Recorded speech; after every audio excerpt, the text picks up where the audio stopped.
With us now is Republican Senator Roger Marshall of Kansas, who has stepped away from a very busy day in the Senate to be with us. Senator, thank you for being here. Okay, so as I understand today's package, it's a partial reopening with sort of minibus spending packages for the next year. You don't think this is likely to succeed, but maybe it puts the pressure on Democrats?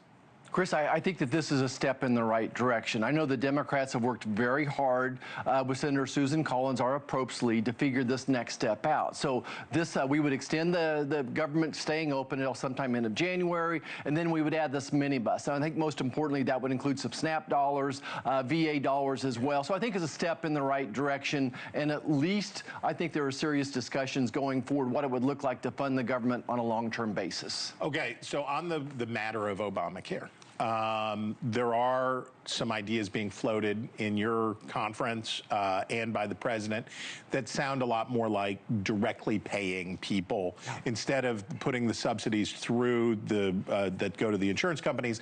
Even the creation, I heard from Bill Cassidy, senator from Louisiana, the idea of these health savings accounts, essentially the federal government would back.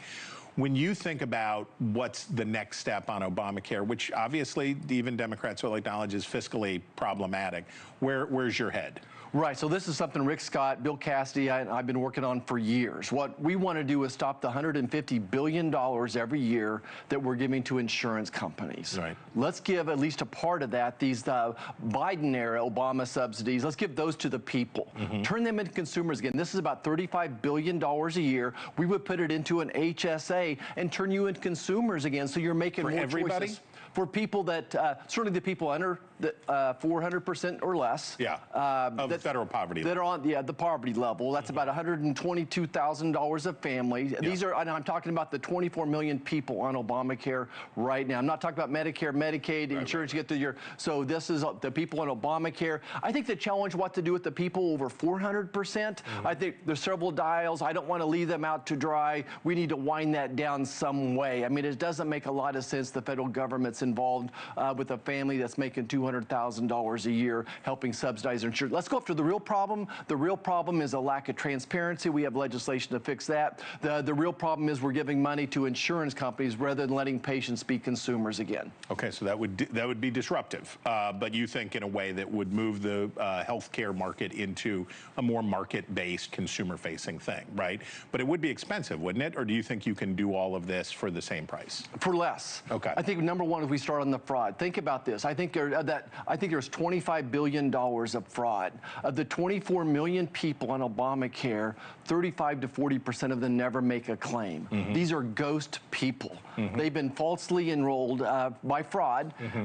So I think we go after the fraud, the waste, and the abuse. Let's take that money, maybe set up some type of a reinsurance pool. I think at the end of the day, as we start giving money to consumers and this money grows in their own healthcare savings account, and maybe someday when they retire, we can take a portion of that and put it into the retirement account even. All right.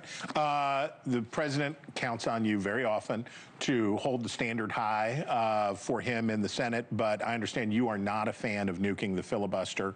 Why do you part ways with the president on this one? So actually, every day that this government is shut, I start leaning towards nuking the filibuster. Okay. Okay. So in my world, I wish it was enshrined in the Constitution. My biggest fear is that if we don't do it, the Dems will. Right. And the same 10 people we're counting on to cross the line and open the government are the same 10 people that folks are counting on to prevent the nuclear filibuster ending on the Dem side. And they all voted for it just 2 years ago.